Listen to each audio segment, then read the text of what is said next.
Hi, my name is Avi Kantha. Today I'll be presenting my Lab 3 black hole on Physics 2211. So for brief introductions, the lab aims to compare the initial velocity of a ship needs so it doesn't get stuck into a black hole or crash back into the planet. Before we can get this, we need to find the mass of the black hole by looking at the star's orbit. We'll be using glow script to help depict our predictions for the black hole, star, and ship. This lab will help us understand gravitation forces in detail and how they work. So for there's two parts of this lab. So part one, our system will be the black hole and the surroundings will be the star. And part two, the system will be the ship and the surroundings will be the star, and, black hole, and planet. We will also have a system of the planet and surroundings to be the black hole and ship in order to get our final answer. So an assumption is that the forces from these are the only things that act on each other. So some fundamental physics principles we need to talk about is universal gravitational force, which is Fg is equal to mg over r squared times the negative direction. Then we have our velocity and position update formulas. We have our momentum principle, which will give us F net parallel plus F net perpendicular. F net perpendicular is the change of direction. F net parallel is the motion of the object, which each have their own specific formulas that we will use in this lab. And then we're going to assume that F net is equal to Fg, the absolute values of both, as we're only looking at space and there's no other forces acting other than gravity, which is an assumption. So this is a preview of our results. The mass would be 1.27 e34 kilograms, and the velocity will be negative 9 e to the 6th and 9 e to the 6th, and 0 as a vector. So the black hole mass code, so what we did, we used our gravitational constant. We found the star's mass given to us in the lab. Delta T is 1 day, which will be 86,400 seconds, and the time is 0.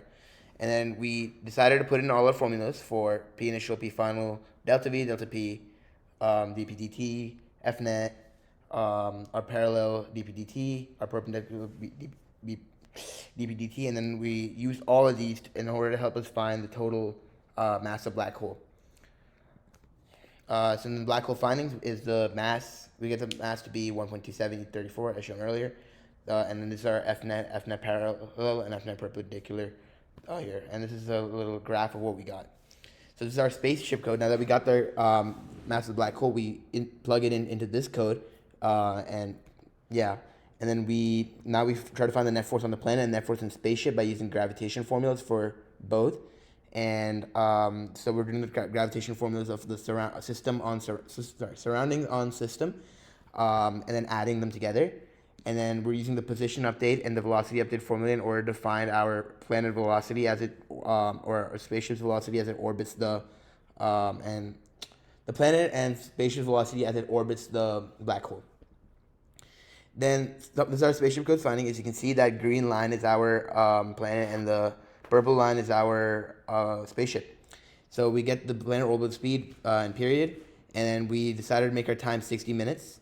So the ship is now that far away from the black hole, and then we decided to put our speed as negative 9 e to the 6 and 9 e to the 6 by guessing check method in order and we got it so it doesn't crash, so therefore it works. So possible source of error is that the program could be run longer, so the average gave even more accurate results for the mass in part 1. And same thing for part 2, but also the velocity is likely off by a bit as I used the guess and check method in order to get my result. So what does it mean? So the parallel and perpendicular components of net force and change of momentum are different, as net force shows the change in object speed and changes in object direction, respectively, and the change of momentum shows how the speed is changing and the direction is changing when the parallel and perpendicular components of change of momentum. So these concepts are closely related, but the aspect different. They measure different aspects in physics. So what if is if we decide to look at the instead of taking a quick look, we want to orbit that black hole. So to do that, we need to make sure that the F net perpendicular of the ship is the same as the black hole.